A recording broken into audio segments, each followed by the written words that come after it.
Hello, my name is Zachariah with Old Man Gaming, and welcome to another Snap Judgment review.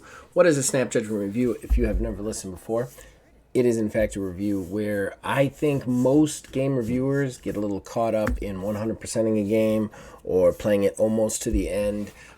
They kind of lose track of whether it was fun right in the beginning. So I only do about 5 to 10 hours with a game before I review it. Because of that, and the fact that I think games are one of the most subjective forms of art, I'm not going to give a score to this review. I'm going to tell you an overview of what the game is from what I have seen so far. I'm going to give you a list of the pros and the cons of the game in my point of view, as all reviews are. And then I will be telling you whether I personally will be sticking with the game outside the purposes of this review. Now, I'm doing one that's old. I think this is about a year, maybe 2 years old. I think it was last year that we got this game, and that is Robocop Rogue City. That is what I am reviewing today. So let's get into it. This is a game that's very interesting because I was not sure how they do a Robocop game. I love the Robocop movies. They're extremely violent action movies from the 80s. Watch the first two, skip the third one, but they're really great movies. They're both cheesy and not cheesy at the same time. They're great. They're awesome products of their time. And I do tend to have a soft spot in my heart for both of those movies. I still think RoboCop 2 has one of the best Hulk fights in any movie when RoboCop fights the second RoboCop. So what we have here is a recreation of RoboCop. This RoboCop takes place at the very least after the second one. I don't know if it's after the third one or just after the second one.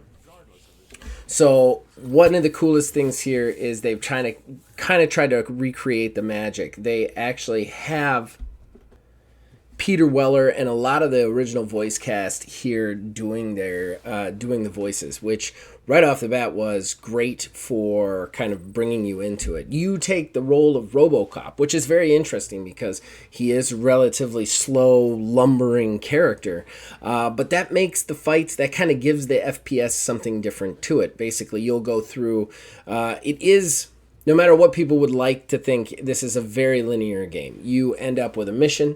You'll be put in a map. That map does have a couple of side quests that you can do before getting to the final mission.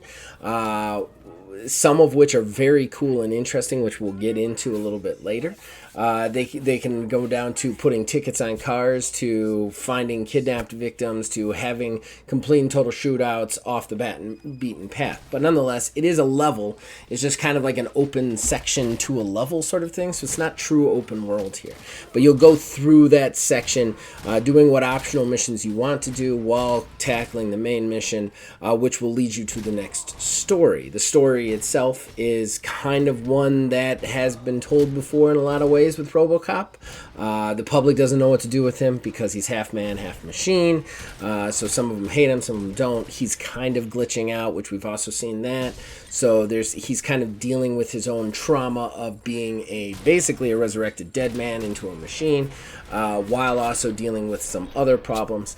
And then, without spoiling it, some bad guys from the past come back. And I'm going to say this game is no joke. The people who made this watched RoboCop. They watched it with a fine-tooth comb, and I really appreciate that. Like, the references in this are so deep cut sometimes that I'm wondering like who they're even doing that for. It's got to be the most hardcore RoboCop fans out there. Nonetheless, as you will proceed through between each mission, you will actually level up RoboCop and get a skill tree, which at first I thought was a little bit silly, but once I got into it, was very interesting. The skill tree, you have to kind of weigh whether or not you're going to go for combat enhancements or go for kind of non-combat enhancements, but the non-combat enhancements like psychology, deduction, scanning, those things can give real bonuses to the game. They can open up different paths, open up different parts of the storyline, and help you deal with some of the hostages that you have to save. So it's a real counterbalance of what you want to do with your RoboCop, and building him out gives you kind of a unique feel. I enjoyed that because one of the things about this game, and one of the things that kept me away from it so long, the reason I have it now is it's on a Steam sale for $4.99. I'm pretty sure this review will come out before then, so if you have a PC and you're thinking, I want to play this game, it's only $5. can't waste $5, right? That being said, it gives you that unique feel. I was very afraid. Something that had kept me from playing it for a really long time was the fact that I don't like to have somebody else's story crammed under my throat. Gaming for me is very much a unique thing. That's why I kind of gravitate towards character creation and procedural generation. But I enjoy that this kind of gives you this feel of uniqueness. Your Robocop is different from other people's Robocop. I like that. To double down on that, you have your sidearm, the really awesome gun that Robocop has at all times. You can pick up guns on the way. You can have one extra gun behind you, which I found really cool because this is the first game where I've wanted to detach the turrets and walk around shooting them, because Robocop can eat up so much damage that it actually makes sense to have that gun. You don't get... it doesn't get much better than breaching into a room with a giant turret gun that you're holding and just mowing down the entire room while standing there eating a bunch of bullets. It's a lot of fun. That being said, the sidearm, what's really cool about this is after you do the first level, you get these like PCB chips. And the PCB chips, without going too in detail with it, has this weird circuit modification mini game where you can like have multiple different circuits. These different circuits can give different extra perks to that gun, such as like infinite ammo, giving it shotgun capabilities, extra gore, both aesthetic and actual real effect, while also boosting its stats so that the sidearm, that sidearm pistol that every FPS has, almost can become more valuable than any gun you find in the game. Plus, it's really fun to go through the different chips and build them out the way you want them so that you can actually use them in combat to really be efficient and do some really cool stuff with it. And I really like that. In a game with no customization of character, you have tons of customization. They found every way they could to do customization in this game, which I really appreciate and enjoy. So let's go ahead and get into the pros and cons, because that's basically the game. Like I said, as you go through, you'll meet more enemy types and the story kind of unfolds, but I don't want to get too much into the story because the story is the crux of the game here, so I don't want to ruin anything. You know, Robocop deals with stuff. But I'm going to go right into the first pro that I have, and that is the interpersonal feel. So the Robocop movies, they're set pieces, right? Almost everything that happens in them is a big, huge moment in Robocop's life. This one actually lets you get into the moments of what is it like for Robocop to write a ticket? What is it like for Robocop to deal with just normal complaints? What is it like for Robocop? So, like, what is it like for Robocop to actually work as a police officer? And I really enjoyed that. It gave you this, like, real feeling of being in Robocop's shoes, which the movies don't. And I didn't think that this was going to be able to give you. And I enjoyed that. I really enjoyed that level of the story and that level of storytelling here. The next thing is the details. Peter Weller is the voice. The added little accoutrement of the stuff that like happened in Robocop coming back, the references, the Ed being in there, and the bad guy being a reference to one of the first bad guys. Like, really enjoyed that stuff. I really enjoyed how they did that, and I love it. It brought me right back to watching Robocop when I shouldn't have, when I was too young to watch it, but sneaking into a room to do it. I love that. I love that. The combat is really, really, really good. The combat is phenomenal.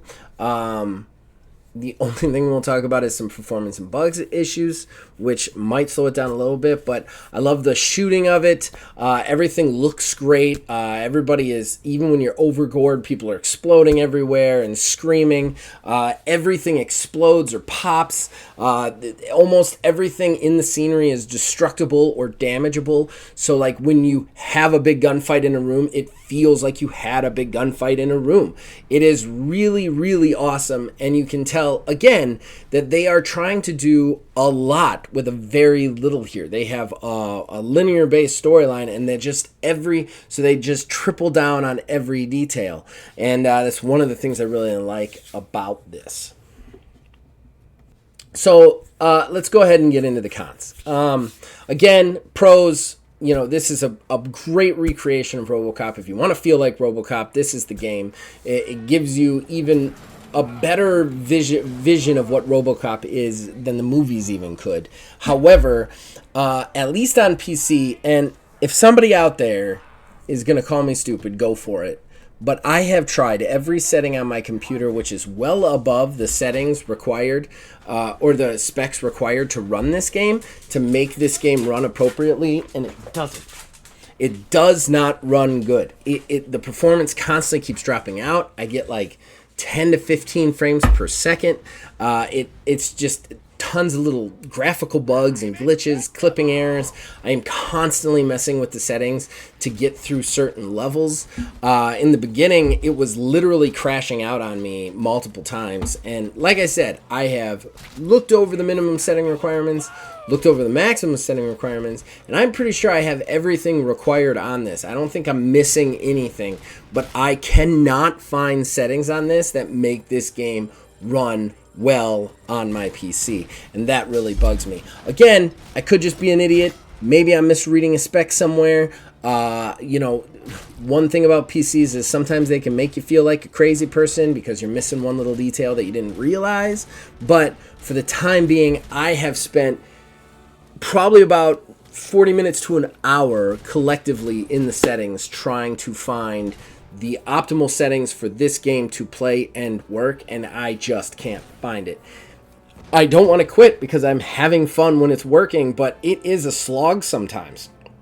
Sometimes it even makes me a little bit sick to my stomach with the way things cut and clip, and I don't know what I am doing wrong. I truly don't. This game was from a year ago, and it doesn't say it requires an SSD, but I've got it on it.